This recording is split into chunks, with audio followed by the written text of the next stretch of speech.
Hi guys, welcome back to the Garden Tractor Geek YouTube channel. Now, I'm actually retaking this video. I was pretty sick, and I'm going to apologize about the second video of this installment that I made.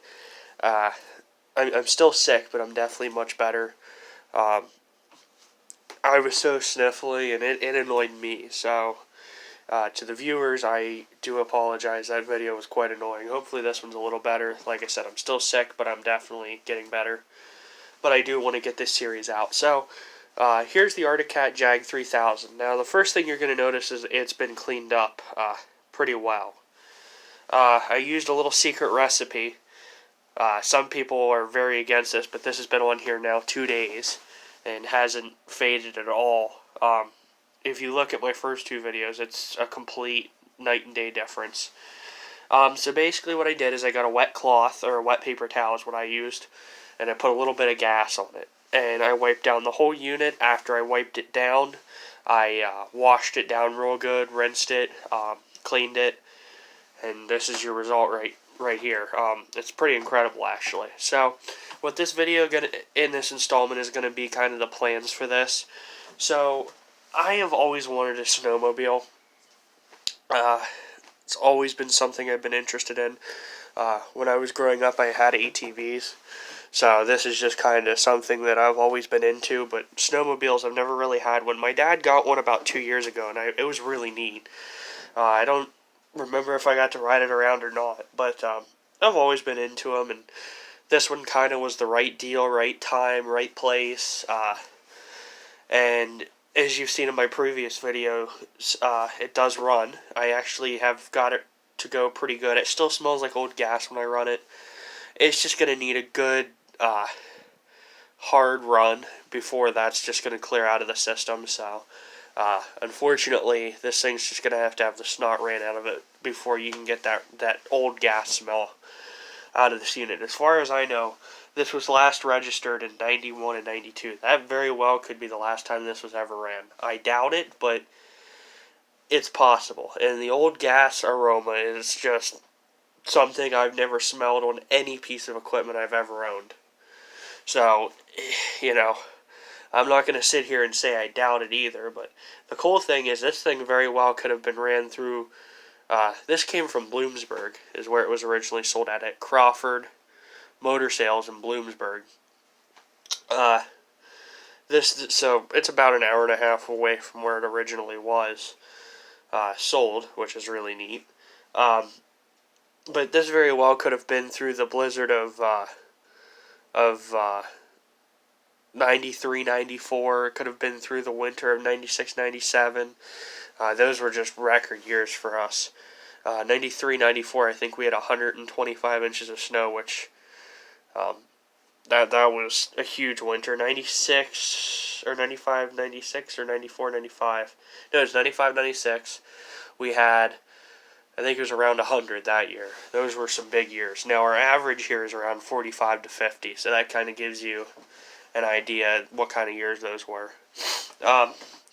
But that's just really neat. That's what I love about these vintage sleds, is they tell a story, So I'm just going to go over basically what this is going to need. This is going to need, at the very least, I want to clean some of these stickers up.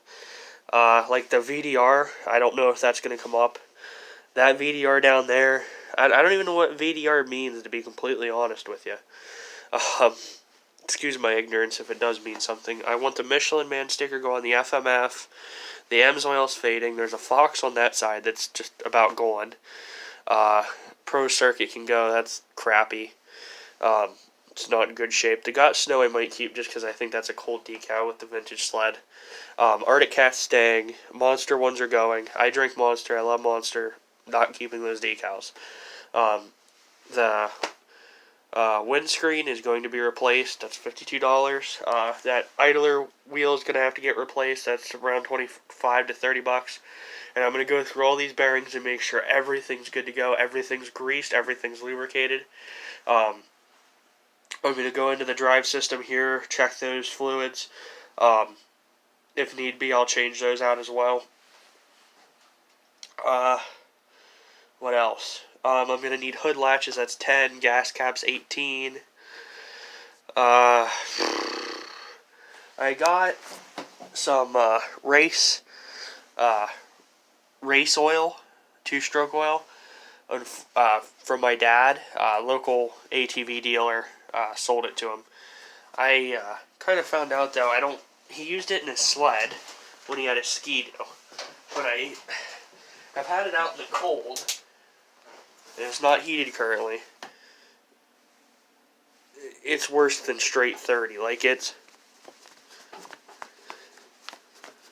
you can hear it. It's bad. It's like molasses right now. So I'm not sure I feel comfortable running that in a sled if it's already, near molasses at 45 degrees. So, mind it is still mid-October, but,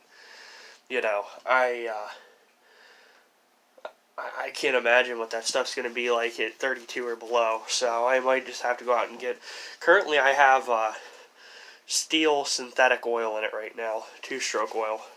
Definitely not the best, but it's definitely not the worst. It's actually a pretty good oil. But so that's what I currently have in there now, just getting it running, getting everything cycled through. It's a real cheap oil, but it's still really good. Eventually I'll have to probably get some two-stroke oil. Like I said, I'm just not sure if that stuff's going to be good for this, as thick as it is. But yeah, so that's kind of the plans. I've never snowmobiled before. I'm really new to this, but I'm super excited, and I want to throw a ton of miles on this sled. Right now it's at 3,200. Yeah, 3,273 miles, almost 74. So we're getting there, but as you can see, this just cleaned up so nice. That really did a pretty good job, honestly. I put the lights back in the speedometer; those were gone. So that was nice to do. But yeah, I'm like I said, I'm really excited. I cannot wait to take this thing for a ride this winter. I'm going to try to run it around a good bit. It's going to need some work, and this winter is a trial and error period. I'm not going to dump a lot of big money into a sled if I'm not 100% sure it's something I'm into.